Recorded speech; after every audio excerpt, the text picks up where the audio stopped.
Hey everybody, Kimberly here, and I'm super excited to share with you my take on the new expansion for Evergreen. It's called Pines and Cacti, comes in this small box and gives you the cards and the bits to incorporate into your main game of Evergreen, a new way to play with some very interesting different features. So just to give you an overview of the main game and how it works, players have a globe, a planet. And on this planet are 6 different biomes represented, and their goal is to make the lushest planet ever. And you do that by having new growth or sprouts that will grow into small trees and then big trees. You have shrubs that kind of connect your forests to give you a big forest point score opportunity. Then there are these little waters. And then you also have lotus flowers. So those are going to be the 6 different types that are represented at the top of every player board to show what your progress is there. We have the point track around the edge, and at the bottom there is the round structure. So the sun will start at the top, and at the end of every round, which in the very first round there are 5 drafting stages where players will openly draft a biome card, placing out any new growth, and then we will essentially go to the next drafting until we get to the end of that particular expected number. So it's 5, and then the smart thing about this game is as the rounds go on, you get fewer and fewer draws, so then it goes to 4, then 3, and then the last round, you're only drawing 2 brand new cards. And yes, the sun is going to move every round so that it will shine from a different side of your board every single round for scoring, and you only get to score things that the sunlight touches. And yes, when you get tall trees, it casts a much bigger shadow. But shadows are going to play a prominent role in the new expansion for Pines and Cacti. So here's the first thing you do.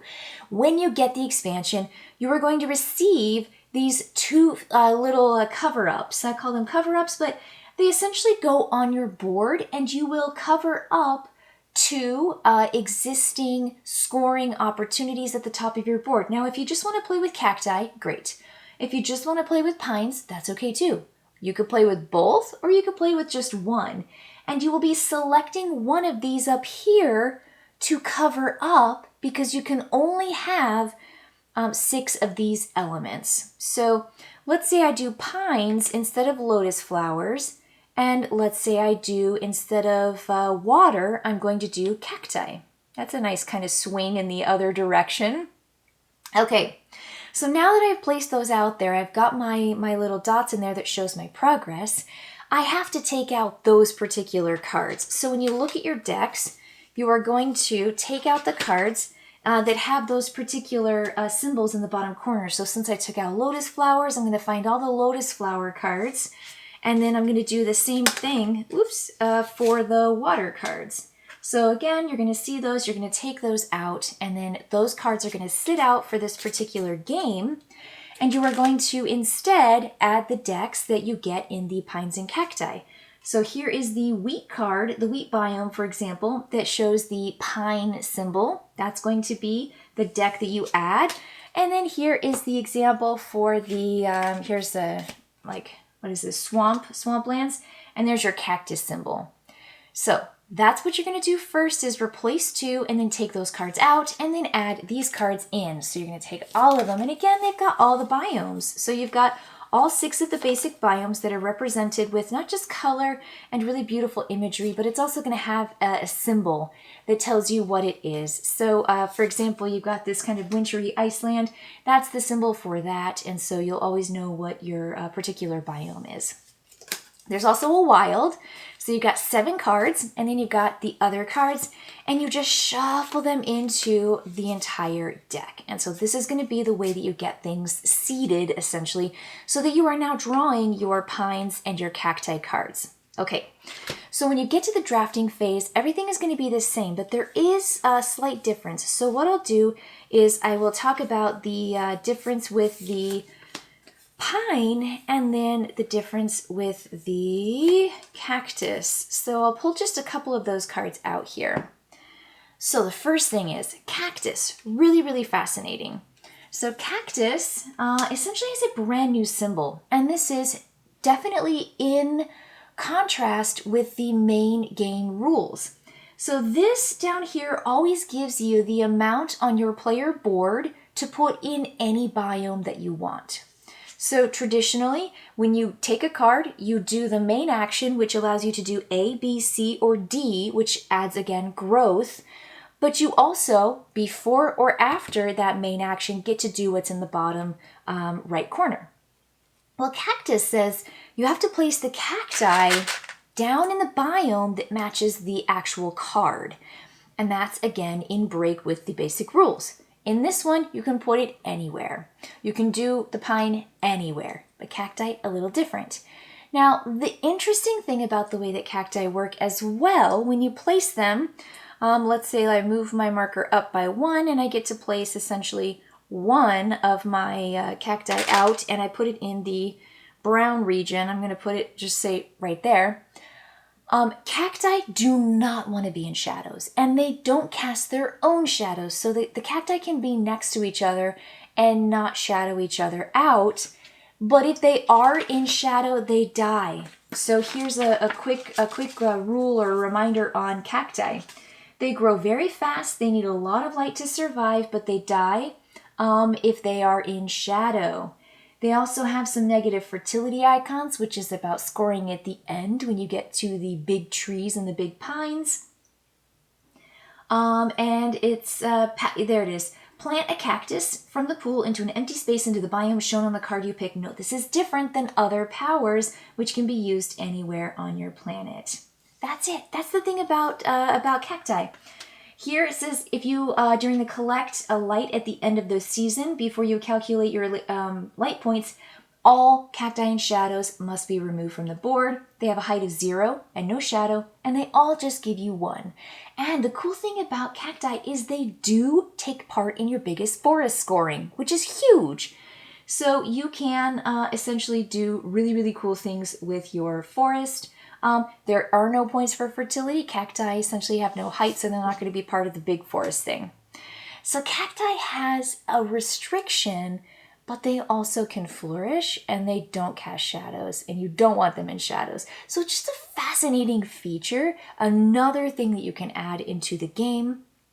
And then the pines function very similarly to the trees and then the bigger trees. They're pretty similar, but again, they have a really weird, interesting thing, but it's pretty weird and interesting.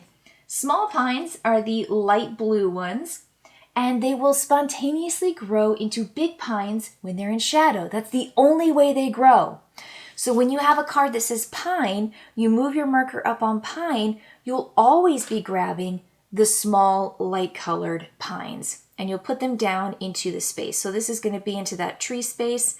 I put it down into that space particularly. Maybe I put something here because the sun will shine down on it and cast a shadow, and when it does, then it's going to grow up into a big pine. Now, whether it's small or big, it's going to count as 1. So here, when you collect light, everything essentially counts same height of 1, and then the big ones are a height of 2. So I talked about shadows earlier, how important they are. But they add 1 point for the biggest forest, so they are part of your forest.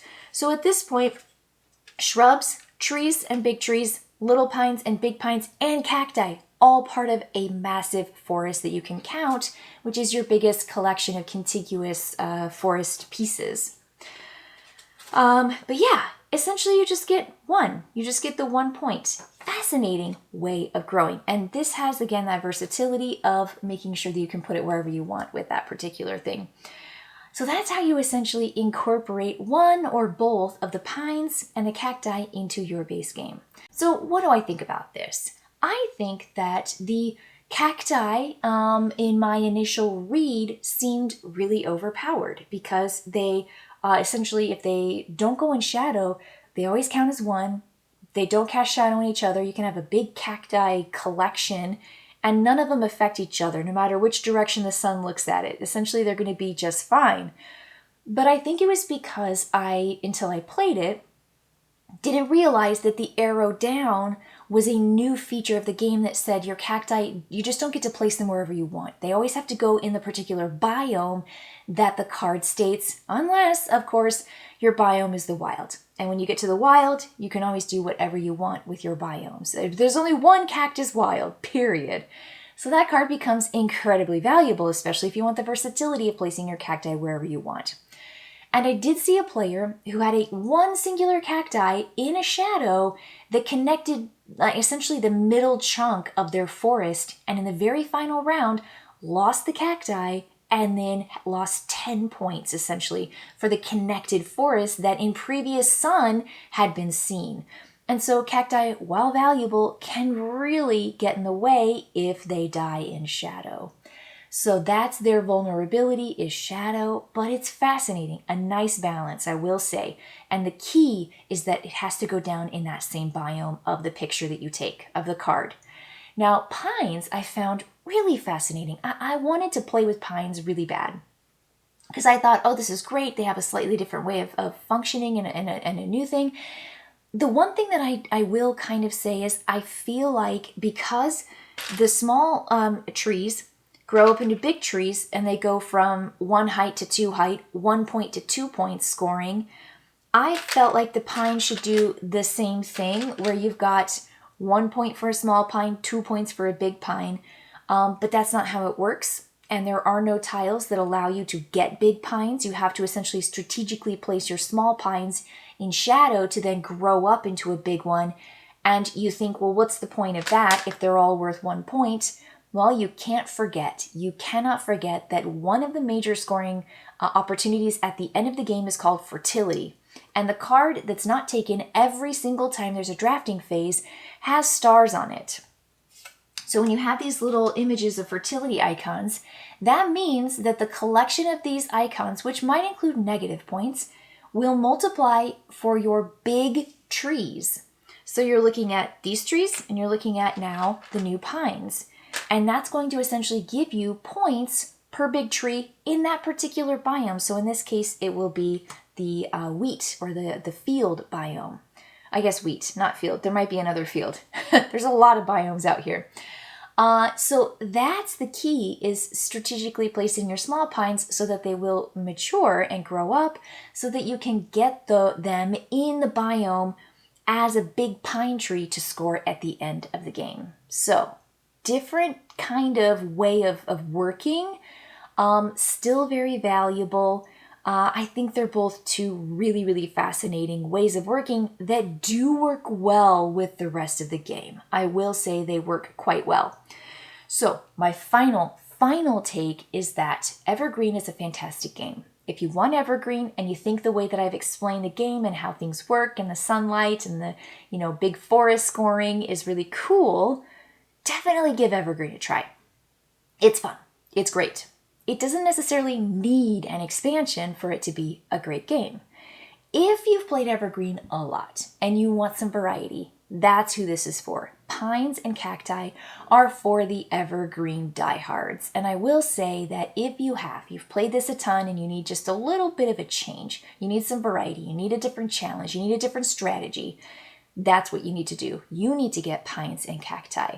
But if this is your first time playing and you want to try out Evergreen, I would say wait on pines and cacti and then see if this is going to become one of those, quote, Evergreen games for you. So that's going to be my final take. I hope you enjoy checking out pines and cacti as much as I did. And I will see you later, everybody. Bye.